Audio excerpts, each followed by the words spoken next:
Do you want to be able to see the current tracks playing in your Twitch live stream on your Spotify account? Let me show you how to do it automatically, using Zapier. To do this task, I want to create a Zap. In Zapier, a Zap is a simple way to connect different apps and make them work together automatically. With Zapier's no-code app builder, I can create my Zap from scratch, or with Zapier's new AI Copilot, I can just describe what I want. I could say something like, when a new live stream is started in Twitch, get the currently playing track in Spotify and send it to your Slack channel, and it'll build the workflow for me.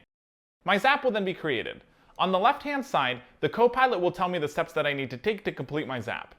And if I need to tweak my prompt or troubleshoot anything, I could just type right into the Copilot. It walks me through the process. To start, select your trigger. Our trigger is an event that starts any Zap. In this case, our trigger is Twitch. I'll need to log into my account before configuring my steps.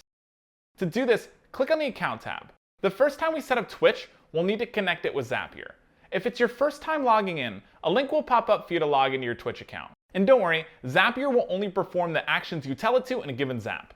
We'll then need to fill out our trigger app's data. Select the streamer you'd like to use for your Zap and then click Continue. In order to finish setting up the trigger, we'll need to pull in some example data.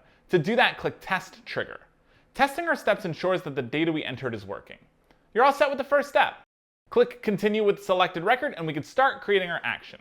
In Zapier, an action is the task that happens automatically after our trigger is set off.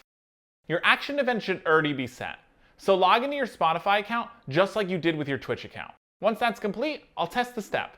Great. We'll need a place to send our currently playing track. For this app, I'll use Slack. Log into your Slack account just like you did with your Twitch and Spotify account, and then click Continue. From there, we can start to assign our trigger app's data into the Action Apps fields. Copilot will automatically fill out our configuration steps with our Twitch data. And if my data isn't there, I can ask the Copilot to fill it out for me. With that, I can select from the drop-down menu or add my own text to customize my Zap even further. Test this step one more time and we should be all set. Great. Let's check our Slack account to make sure this works. Yep, there it is. This is ready to turn on. Now, whenever a new live stream is started in Twitch, the Spotify song that is playing on the Twitch stream will automatically be sent out to our Slack channel.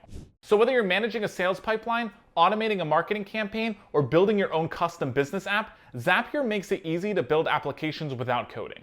And if you like this workflow, click the link below and Copilot will build this app for you automatically. You can sign up and start for free.